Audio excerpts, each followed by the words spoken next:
Yo, what is good, YouTube? It is your boy Make America Lit, back with another NBA 2K22 video. And in today's video, I'm bringing you guys a little guide on how to shoot better. You know, how to become a better shooter in NBA 2K22. Now, I just want to say that these are just some tips and tricks to help you guys get better at, shooting the ball and just, I guess, getting open and stuff like that.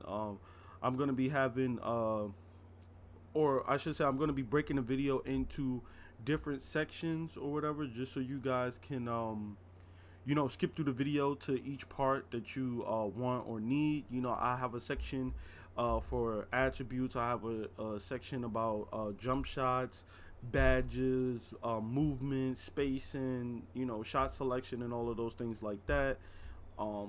And I'll also make sure to timestamp the video as well, so you guys can, click and skip through which parts that you specifically need. I don't want you guys to have to sit through this video and, listen or watch through stuff that you don't really need help for. You know what I'm saying? So, yeah, I just want to, just let you guys know that. And please be sure to drop a like on the video. It really does help or whatever. I'm just trying to grow the channel and stuff like that, and it lets me know that you guys do enjoy and appreciate this kind of content and stuff like that, so I can make more videos of this nature or whatever. And if you guys don't really like it, you know what I'm saying, then I'll know, okay, to go somewhere else with the content or whatever like that. But I'm just trying to put out whatever content I can to help you guys or whatever like that. So yeah, man, enjoy the video. Be sure to drop a like, comment. Don't forget to subscribe if you aren't already subscribed to the channel. I'm out. Okay, attributes. Now, I feel like one of the most important things when it comes to being a really good shooter in NBA 2K22 is your attributes. You know what I'm saying? Like, you can talk about everything else, but when it really comes down to it, if you don't have the proper attributes needed to shoot, you're never going to be a good shooter. So as you can see here, I'm on a two-way sharpshooter. This build is mostly green with some red. As you can see, based on my stats, I could upgrade my dude and make him a 95, but I do like, playing around in under 92 rec here and there or whatever like that. So I left my dude at 92, but I can play, above 95, or even play rec, or, I mean, not rec, but I can even play stage or pro-am with this build than I have before, because it's just so good defensively that I'm not really lacking anything. If I do max this dude out, I think I gain like some speed and acceleration or whatever like that. But yeah, you see, I'll gain speed, acceleration, strength, vertical. Actually, I gain one in everything, but who cares, right? So as you can see by my stats, I have an 86 mid-range and an 85 3-ball. Now, I'm not saying you need stats as high as mine or attributes as high as mine. But you will need, in my opinion, at least a 75 3-ball. If you have a 75 3-ball, that's what I feel comfortable shooting with. Now, if you are a better shooter than me, you might be comfortable with shooting with a lesser 3-ball than that. You might be able to shoot with a 73 ball. I've seen dudes, and I've played with dudes who was able to shoot with the 65 3-ball. You know what I'm saying? Now, me personally, I probably wouldn't be comfortable shooting with a 65, but I'm not going to say it's not possible. You got to, pick and choose your shots, and you're mostly going to be sitting corner to hit at that rate or a high clip or whatever, but it is possible. But I think that if you have high enough attributes, that's the most important thing off rip, is the attributes. The badges and everything else matter, yes, but if you don't have the attributes to shoot, you're setting yourself up for failure. If you're shooting with a 63 ball or 53 ball or 43 ball, you're obviously not going to shoot your shots or hit your shots. I mean, you're going to shoot your shots, but you're just not going to hit your shots, And if you do hit your shots, you're not going to hit your shots at a high rate, you know what I'm saying, or a high clip. You're going to be shooting something abysmal, like 43% or 41% or something like that.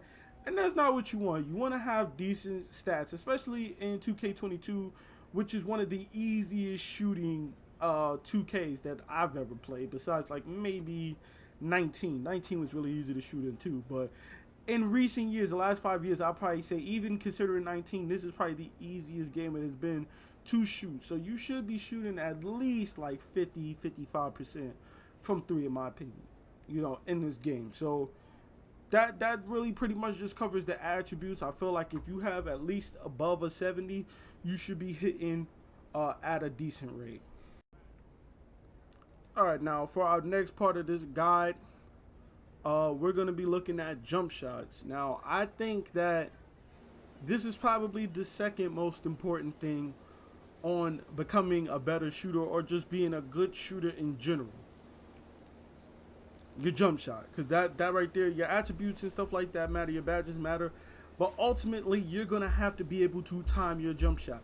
You can have a 99 three ball, but if you red bar every single shot you take, you're still going to miss. It don't matter. You can have 30, 40, 50 shooting badges. If you are red barring and not timing your jump shot properly, you are going to miss every single shot. It does not matter. You know what I'm saying? Ultimately, it won't matter. So my biggest, I guess, advice as far as jump shot goes is to just pick a jump shot, stick with the jump shot, and learn the jump shot. I used to play with somebody who used to constantly bitch about his jump shot. He would constantly change his jump shot. One game he's rocking Carmelo base, release 29. Then the next game he's switching to high school 1. Then the next game he's switching to Ray Allen. Then the next game he's using 98. Then he's using 38. And then he's using base 3. And it's just like you can't constantly switch your jump shot. Well, the most important thing when it comes to jump shot is consistency. That's how you learn the jump shot. That's how you build muscle memory. I've been using, I would say 4 jump shots in 2K22, and now I'm down to just using 1 jump shot, maybe 2 if I'm playing on a center or a big man. Obviously, that jump shot won't be available because my big man is going to be 6'11". He's going to be over 6'9", I think it is, or 6'10". Is the breaking point or whatever, I think. I'm not really sure. But after a certain height, the jump shots that you have for guards and stuff aren't, and wings are not available for taller centers. So I have no choice but to switch my jump shot or whatever like that. But I've been using the same exact jump shot across all my builds. Point guard, shooting guard, small forward, power forward, doesn't matter. From 1 through 4, all my shooting guard jump shots are the same. The only jump shot where my jump shot isn't the same is on my center builds. And that's because my center's a 6'11", and I can't get those jump shots. But if I could get those jump shots on that 6'11" center, guess what? I would be running the same jump shots on my 6'11" centers as well. Like I said, consistency, building muscle memory. Stick with a jump shot. Give that jump shot some chances. The same way you went outside and played basketball as a kid or as a teenager or whatever. Maybe you still go to the rec. You don't switch how you shoot when you miss a shot in real life, right? So why would you switch your jump shot just because you had 1 bad game? Or even 3 bad games? You got to at least give yourself a chance to get familiar with the jump shot before you just say, I'm not going to use the jump shot. Because then you're not even going to be able to build muscle memory. You're not going to build the consistency of even shooting a jump shot. You know what I'm saying? Just think, logically for a second, how you would look if you went to the rec or to the courts right now in your neighborhood and you shot, poorly. You missed every shot. You was like 0 for 5 and you lost. And then you start shooting left-handed. You're going to look crazy. And then you lose again. You shoot 0 for 6 this time. Use air ball. All right, yo, I'm going to shoot underhanded, grandma style. You're going to look crazy just switching up how you shoot. People going to be like, yo, what the fuck are you doing? You know what I'm saying? So try to pick a jump shot. Give it like at least, if you play in rec, I would give it like 5 to 10 games. You know what I'm saying? Build up that muscle memory. If you're playing park, give it about 10 to 15, maybe 20 games of park. Really, develop your jump shot. And more importantly, stop going into pro-am and rec and park. And it's a new jump shot. I'm tired of hearing people say, yo, this is a new jump shot. My bad, I'm learning the jump shot. Go into fucking career, bro. There's nothing wrong with going into career. Go into my court. Learn the jump shot. Oh, shit, jump shot 3. Yo, this base 3 is kind of fast. Let me go on my court and test it a little bit. You know what I'm saying? Let me get the ball machine out here where I could just put up 100 shots. Build up the muscle memory. There's mad things in the game that they put in the game to help you with developing your game and practicing your game. And I get it. Some people don't have the time to sit there and put in and shoot 1,000 shots a day. You know, I get it. I don't have time to shoot 1,000 shots a day either, which is why I stick to my one jump shot. I find a jump shot that's really good that I like, and then I just use that one jump shot across all my builds because that's the jump shot I'm familiar with. You know what I'm saying? But you're not going to get to that point of really being able to knock down a bunch of shots and stuff like that if you don't put the time in. You know what I'm saying? Period. Putting the time in and the hard work in when it comes to anything is the key to getting better at it. So the more shots you put up, whether it's in my career, whether it's in my court, just getting better at knowing the jump shot, learning it, when to release it and stuff like that, the visual cues if you shoot without a meter and stuff like that, that's going to help you become a better shooter ultimately. No amount of attributes, badge, or shooting boost is going to magically change that if you can't time the jump shot or you don't know your jump shot. So that's why I'm saying jump shot is definitely very important on the list of things. Ultimately, it's probably the most important thing. Because even if we give you a player with 99 everything, with all badges, Hall of Fame, you're still going to miss if you can't time the jump shot, ultimately. So learn your jump shot. Number 3 on the list of, becoming a better shooter, in my opinion, is honestly your badge selection or badge layout. This is going to be, the third most important thing. Maybe tied second with attributes, but it's definitely underneath knowing your jump shot. Because I've seen people shoot well, lights out, with 9 shooting badges. I've been able to shoot pretty well with just 12 to 15 shooting badges, and I think that's really the minimum that you need. You probably could get away with 9, if you got sniper and stuff like that on and you choosing the proper shots to take and you're not forcing shots. But ultimately, your badge layout and how you set your badges up is going to be, how well, or decide how well you're able to shoot the ball, how well you're able to finish with the ball, how well you're able to play make and get open with the ball, and ultimately how well you're able to defend or rebound the ball. Badges ultimately are one of the most important factors when it comes to making your player and creating your player. You know what I'm saying? So we're going to take a look at my badge layout, and I'm going to go through all of my badge layouts. I'm not even just going to do the shooting, because I want you guys to understand what badges you should be running and why you should be running the badges and stuff like that, and how it impacts your game and stuff. So the first badge I'm running is posterizer, because I do have a 70-something driving dunk or whatever, and I can dunk on people, and I have dunk on people, and I can insert some clips and stuff like that of me dunking on people, if you guys want to see that or whatever. But ultimately, I just feel like this badge helps me with just finishing. Because I only have one finishing, because I only have like a 70 driving dunk and a 70-something driving layup, I'm going to need something that's going to help me with finishing at the cup every single time I go at the rack. You know what I'm saying? So whether that's posterizer, whether that's fearless finisher or acrobat, or whether that's limitless takeoff, I just feel like posterizer out of all of these badges give me the best chance at scoring when I do attempt to finish at the rim. So that is why I run posterizer. I'm going to skip over shooting really quick, because that's what I'm going to spend the most time on. And then playmaking. I have everything I have set up this way intentionally as a two-way sharp. My goal is to catch and shoot the ball. So obviously I'm going to have glue hands. And I feel like if you want to be a good shooter, you want to have glue hands. Minimum, I feel like you can get by with silver, but personally, I would recommend you maxing this out to gold if you can get it gold. If you could get it Hall of Fame, I probably wouldn't waste my time putting it on Hall of Fame, because 9 times out of 10, you're probably the primary ball handler, but if you aren't, I really probably wouldn't recommend Hall of Fame. Gold glue hand has done me justice. I'm honestly contemplating putting this down to silver and putting handles for days up to gold, but we'll see. Quick first step, also good at helping you beating dudes off the dribble and stuff like that while you're doing dribble moves, size ups and stuff like that. That's going to help you when it comes to getting open and shooting your shot, because I do shoot shots off the dribble as well as catch and shoot shots.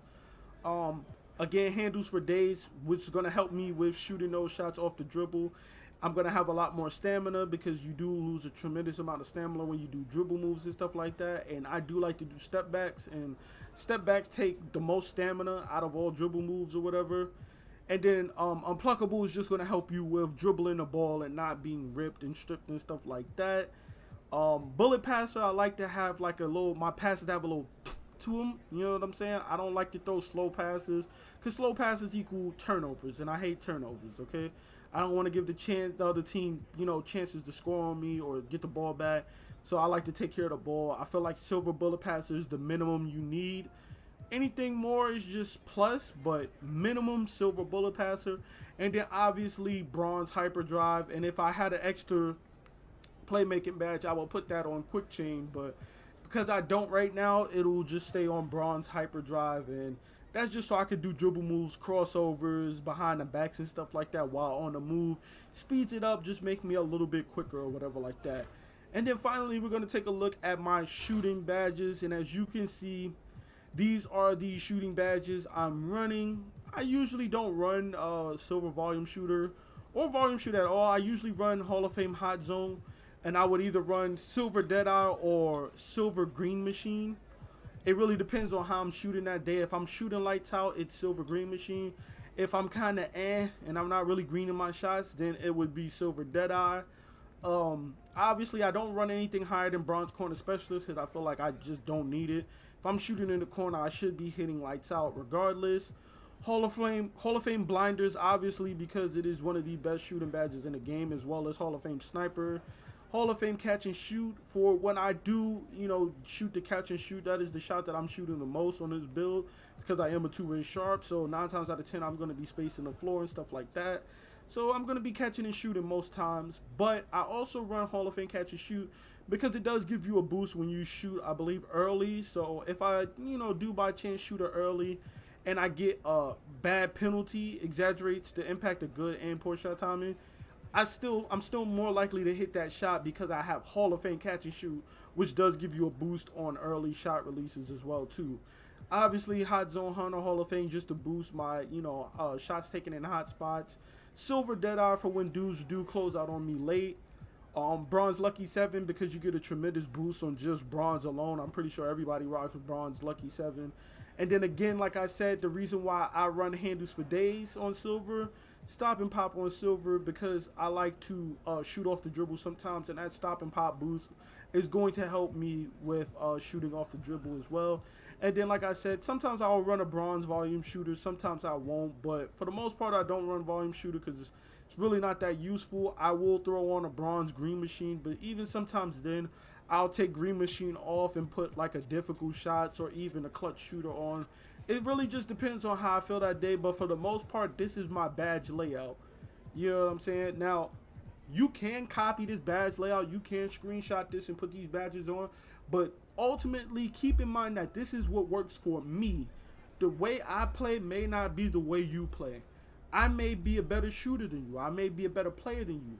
You might be a better player than me.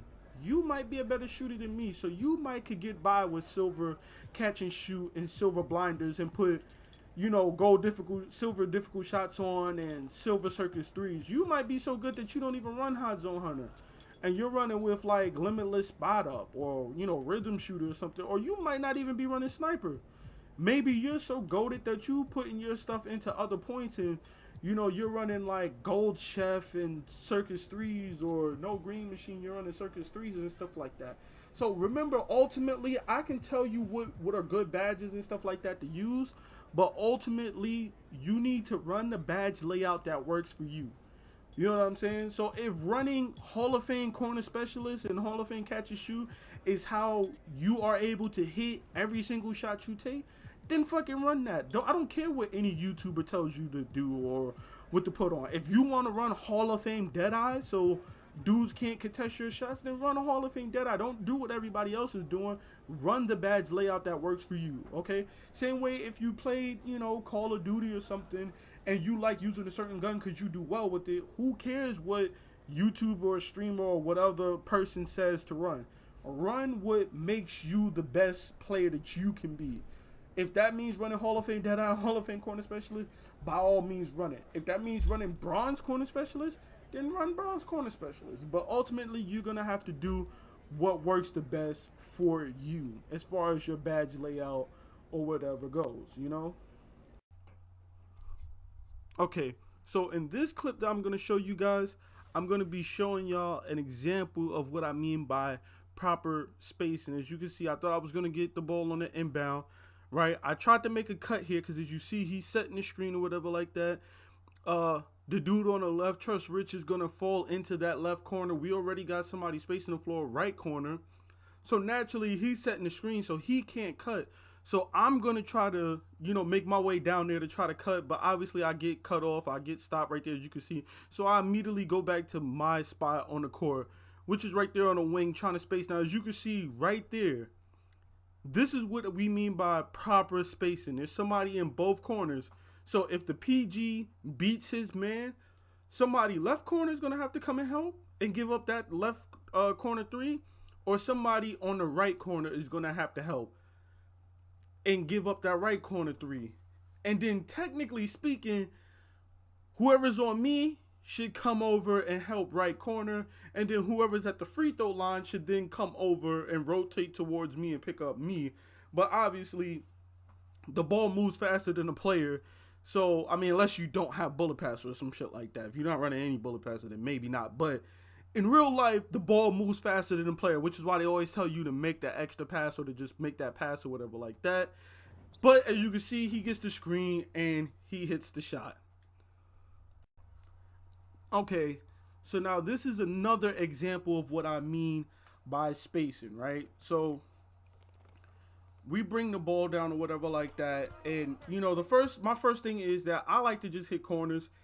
If there is a big man or a shooting big on my team, I like to let the bigs hit the corners because the power forward and the center are naturally going to have the, lesser attributes when it comes to shooting. A glass cleaner will never have a higher three ball than me. Even if he went minimum wingspan, he's not going to have a higher three ball than me. A shooting glass lock, even if he went minimum wingspan, he's not going to have a higher three ball than me, which means your power forward and your center should be the ones in the corners. You know what I'm saying? I should be on the wing, but as you can see, I'm one of the first people up. The power forward on the other side is also up. So I'm going to just slide into the corner. And then as you can see right here, look at the spacing. You got the center who is sitting middle looking like he's about to come set an off-ball screen for three.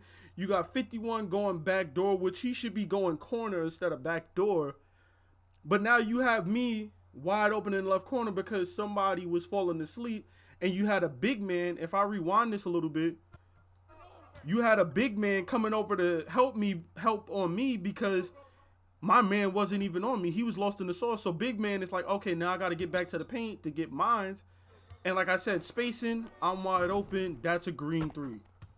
Every time. Now, this is another subtle example of what I mean about spacing. So now you're going to see us bring the ball up the court or whatever like that. Now, I'm running a three. I'm on a two-way sharp still. And now you're going to see what I mean by when I say about the spacing. Now, you see how there's only one person in the paint. Really shouldn't be one person in the paint. If you're able to run five out, there wouldn't be anybody in the paint, and that would force the big out the paint, giving you the space you need to get to the rim if you wanted to get to the rim or whatever like that. So he throws the ball to the AI, but now you see the spacing. Everybody's on the right side of the court, which means I now have all of the space on this left side of the court to do whatever the hell I want to do. Now, these are obviously randoms. I'm playing with randoms or whatever like that. So it's not even like I'm calling ISOs or anything like that. This is just how the play happened to unfold or whatever like that. But this is also another example of what I mean by spacing. Because look, now this gives me the chance to just do whatever I want. And then I'm going to just go into the corner and shoot fading green or whatever. Now, when I say spacing and movement, this is an example of what I mean by also movement. They just scored or whatever like that. We're going to inbound. And I see that they got like 1, 2, 3, 4 people still backcourt. Why are these people backcourt? Why aren't they not, back on defense? We're up 50-29. They could be trying to make a little push to come back.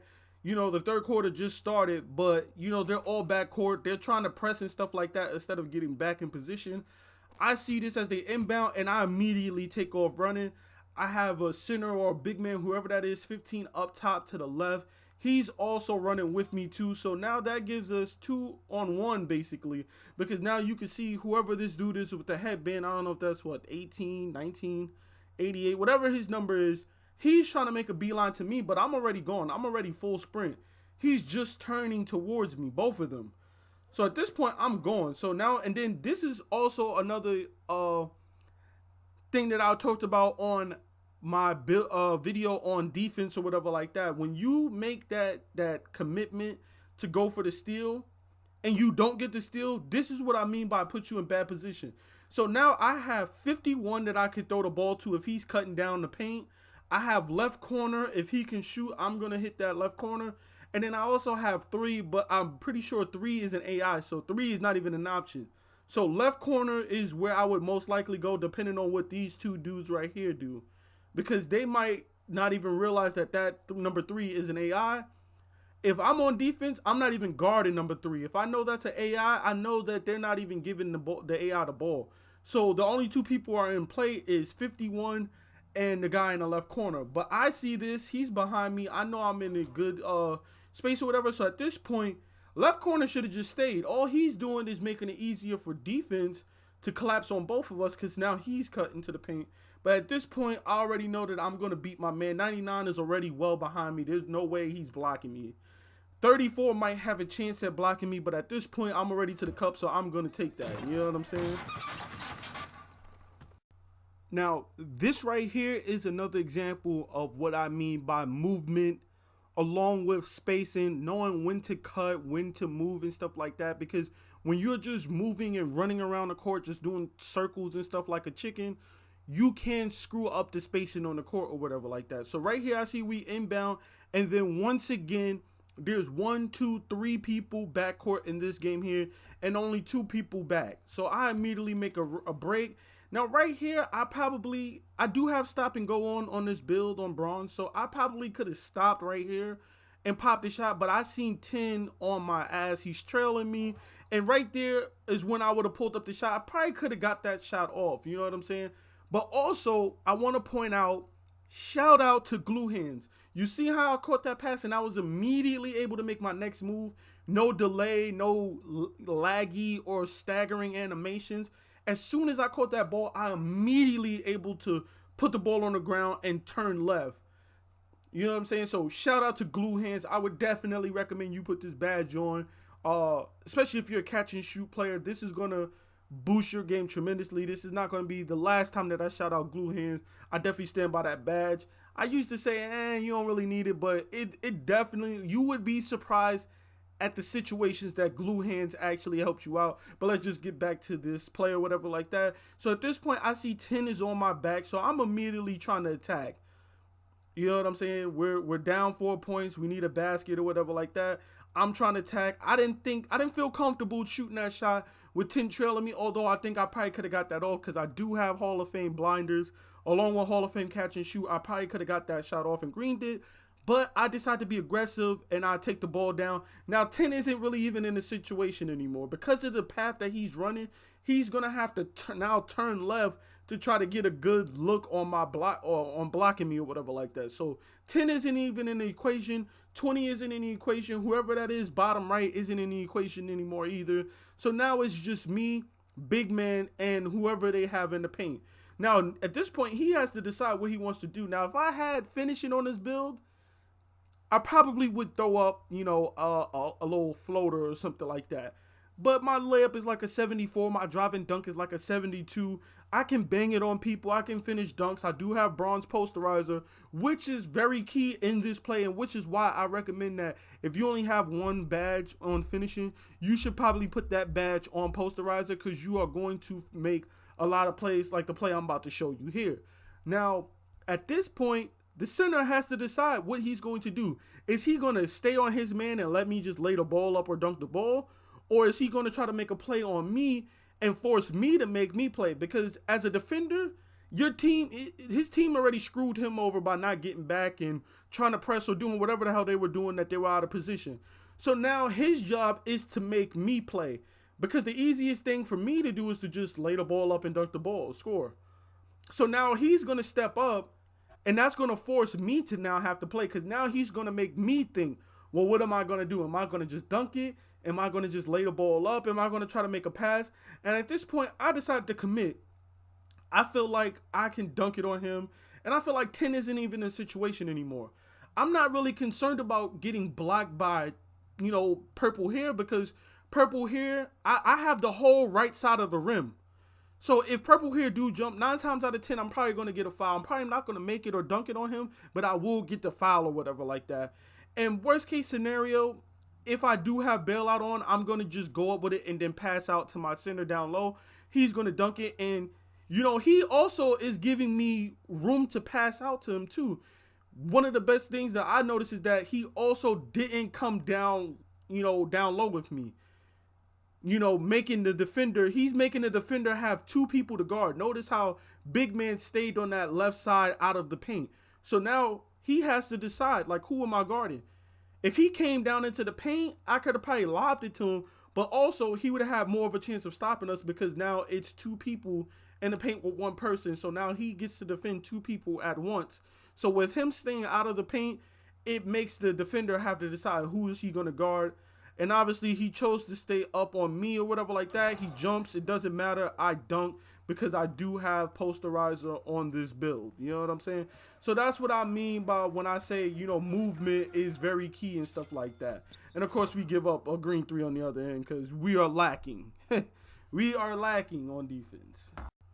All right. Now this is going to be another example of movement. Now this is a little bit different because we're dealing with a bunch of AIs. It's just me and the blue hair dude.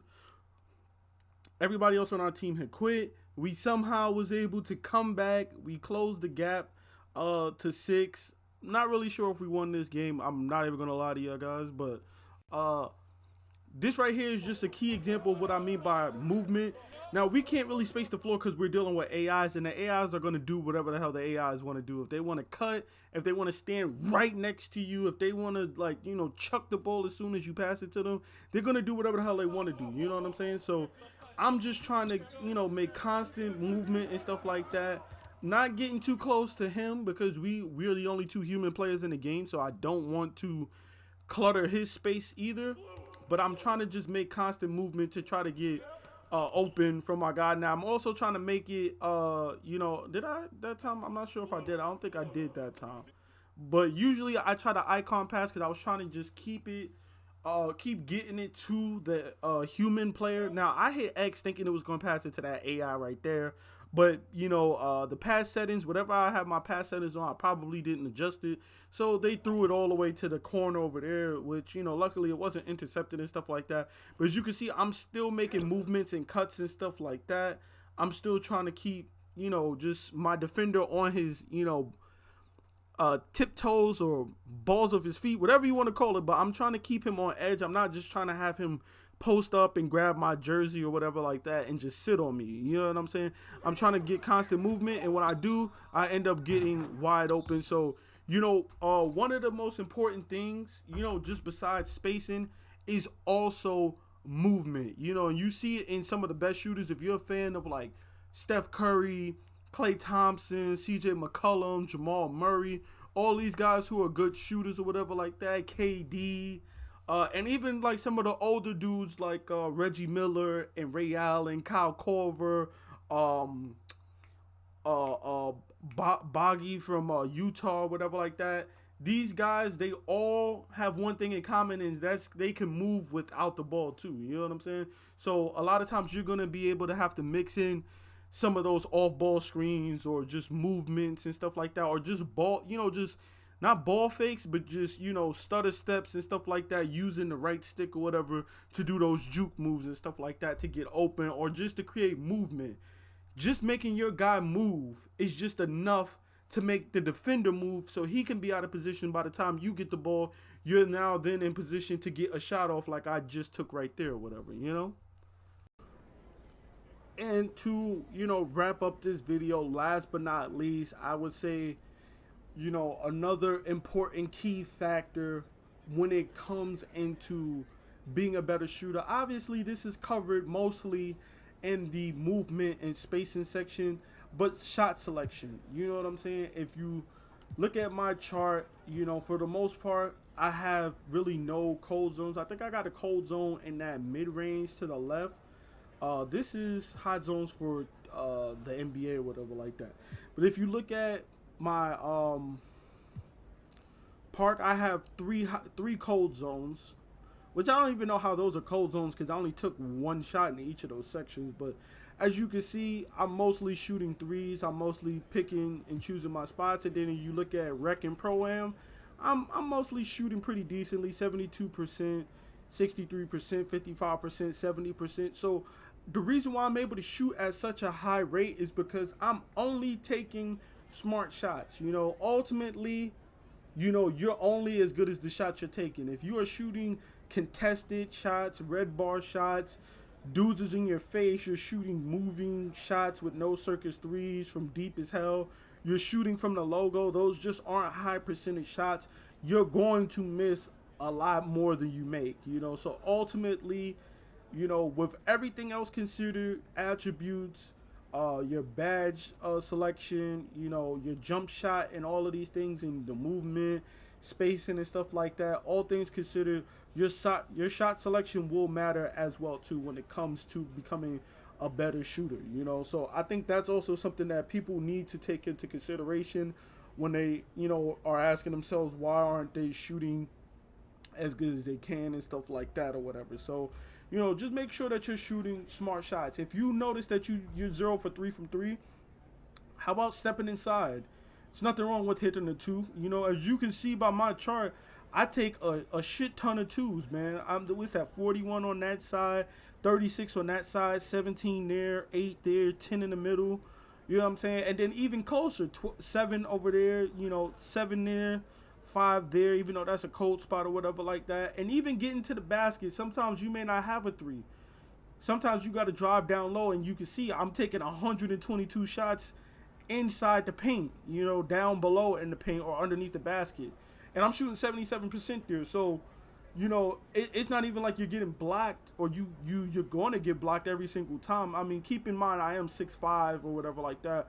But still, you know what I'm saying? You can take other shots. You don't have to just live by the 3 and die by the 3. And I know that's kind of funny considering that a lot of my shots are from the 3. But I think that, you just got to have balance. You know what I'm saying? You got to have balance, and you got to just take smart shots and stuff like that. So hopefully this guy helped you somewhat, in any way, shape, or form become a better shooter, in NBA 2K22. Please be sure to drop a like, comment, subscribe to the channel if you aren't already subscribed to the channel. I'm going to be dropping more tutorials, guides, and videos, you know what I'm saying? Badge breakdowns, build videos, and all of that stuff of that nature. Just trying to help you guys just become better players, make better builds, and just select better badges and stuff like that. Because, ultimately, man, like, I play with everybody in the community. Ultimately, I play with randoms more than I play with friends and stuff like that. So that's the reason why I really want everybody to be a better player, because more often than not, I'm going to end up playing with y'all, or I'm going to end up on y'all team, or y'all going to end up on my team. So, the more better players that there are out in the community, the more likelihood chance I have of winning as well too, is y'all. You know what I'm saying? So, hopefully this helped you guys. You know what I'm saying? I'm out. Peace.